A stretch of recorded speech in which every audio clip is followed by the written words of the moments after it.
Hello बच्चा party. Welcome to knowledge world. तो बच्चों, अभी तक हम एनसीईआरटी क्लास 12 से इलेक्ट्रोस्टैटिक के question number 1 to question number 20 solve कर चुके हैं विथ कॉन्सेप्ट। ये चीज़ इंपॉर्टेंट है। मैं यहाँ पे सिर्फ आपको सॉल्यूशन नहीं दे रहा हूँ। मेरा मकसद ये नहीं कि आपको सॉल्यूशन दे दूँ, आप यहाँ से सारे सॉल्यूशन देख ले। मैं आपको सारे क्वेश्चंस के answer with way of solving, किस ढंग से आप सॉल्व कर सकते हैं, ये मैं देना चाहता हूँ। ये मैं आपको बताना चाहता हूँ क्योंकि बहुत सारे स्टूडेंट्स न्यूमेरिकल से ही डरते हैं। उनको थ्योरी पता होता है, लेकिन अगर आप न्यूमेरिकल नहीं करेंगे तो फिर मुश्किल है। क्योंकि न्यूमेरिकल नहीं हो रहा है आपसे, यानी कि कॉन्सेप्ट आपका पूरी तरह से क्लियर नहीं है। तो मैं चाहता हूँ कि आपका कॉन्सेप्ट पूरी तरह से क्लियर हो जाए, तो इसलिए मैं सारे सॉल्यूशन विथ कॉन्सेप्ट आपको मैं बता रहा हूँ। ओके, तो अब है क्वेश्चन नंबर 21। हाँ, एक चीज़ और है कि ये कौन सा चैप्टर है। चैप्टर नंबर 1 जो है इलेक्ट्रोस्टैटिक में, यानी कि electric field and electric charges, इस चीज़ का ध्यान रखना है। ओके, तो अब है क्वेश्चन नंबर 21। क्वेश्चन है हमारा कि a conducting sphere of radius 10 centimetre has an unknown charge. एक कंडक्टिंग स्फीयर है जिसका रेडियस है 10 सेंटीमीटर, उस पर एक अननोन चार्ज है। तो एक हमारे पास स्फीयर है, इसका रेडियस है 10 सेंटीमीटर, 10 सेंटीमीटर। ओके, और इस पे चार्ज है, लेकिन हमें पता नहीं है कि वो चार्ज कितना है। ओके, अब है if the electric field 20 centimetre from the centre of the sphere is 1.5 into 10⁻³ Newton पर कूलम्ब। अगर वहाँ से ये जो स्फीयर है हमारा, या इसके सेंटर से 20 सेंटीमीटर, 10 सेंटीमीटर तो इसका रेडियस है, और 10 सेंटीमीटर और आगे अगर इस यहाँ पे किसी पॉइंट पे इसका इलेक्ट्रिक फील्ड दिया हुआ है 1.5 इंटू 10⁻³ न्यूटन पर coulomb and points radially inward. यानी कि पॉइंट्स रेडियली इनवर्ड का मतलब क्या है कि इलेक्ट्रिक फील्ड अगर पॉजिटिव रहता है तो खुद से दूर की तरफ उसका डायरेक्शन होता है, रेडियली आउटवर्ड। लेकिन अगर यहाँ पे निगेटिव चार्ज है तो रेडियली इनवर्ड होता है इसका डायरेक्शन। ओके, तो यहाँ पे ये निगेटिव चार्ज होगा, यहाँ से पता चल रहा है। What is the net charge on the sphere. इस स्फीयर पे नेट चार्ज कितना है। तो सबसे पहले आप वीडियो को पॉज करें, इस क्वेश्चन को खुद से सॉल्व करने की कोशिश करें, क्योंकि ज़रूरी है कि हम जब तक खुद से सॉल्व नहीं करेंगे क्वेश्चन, तब तक मुश्किल है कॉन्सेप्ट समझ में आना, फिर आगे ऐसे क्वेश्चन सॉल्व होना मुश्किल है। तो आपके लिए ज़रूरी है कि आप खुद से इस न्यूमेरिकल को सॉल्व करने की कोशिश करें। ओके, मुझे भरोसा है कि आपने ये कर लिया है। तो चलिए, अब है E = 1/4πε0 into Q/r²।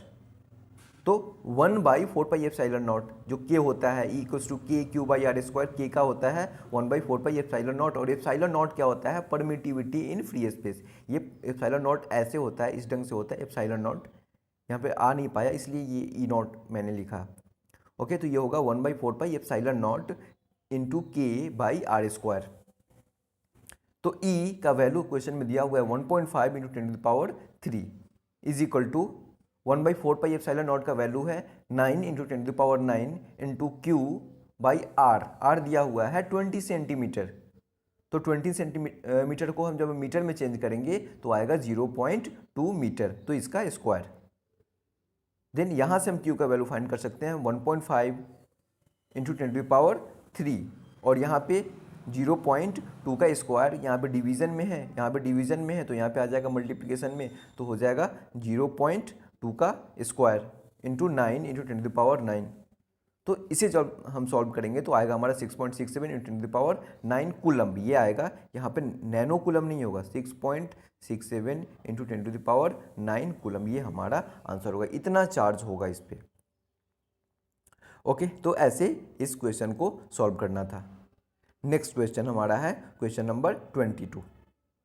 A uniformly charge conducting sphere of 2.4 metre diameter has a surface charge density of 80.0 micro coulomb per metre square.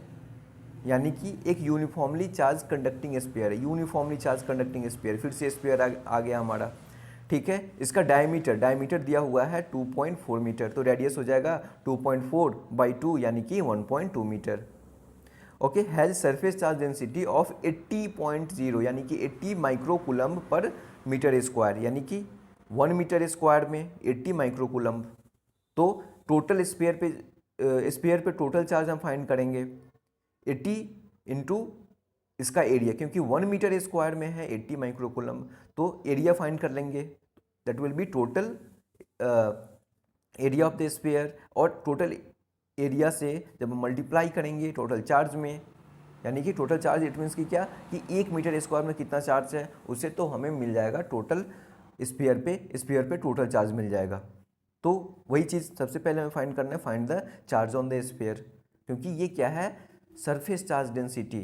Surface charge density मतलब कि जो सरफेस एरिया है इसका, ये जो स्फीयर है हमारा, इसके सरफेस पे जो चार्ज है, इसके सरफेस पे जो चार्ज है, तो सरफेस चार्ज डेंसिटी मतलब क्या है Q by area. Q by area का वैल्यू दिया हुआ है हमारा 80 माइक्रोकूलम पर मीटर स्क्वायर। इस चीज़ को ध्यान देना है, Q बाई एरिया, लेकिन एरिया क्या है पर मीटर स्क्वायर, यानी कि 1 मीटर स्क्वायर में, 1 मीटर स्क्वायर में इतना चार्ज है।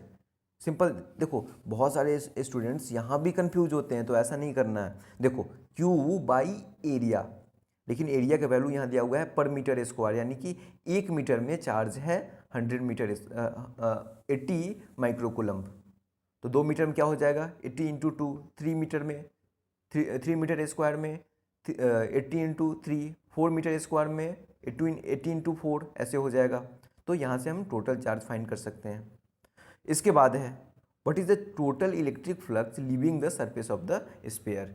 यहाँ से टोटल इलेक्ट्रिक फ्लक्स कितना लीव कर रहा है इस स्फीयर को, तो ये हमें फाइंड करना है।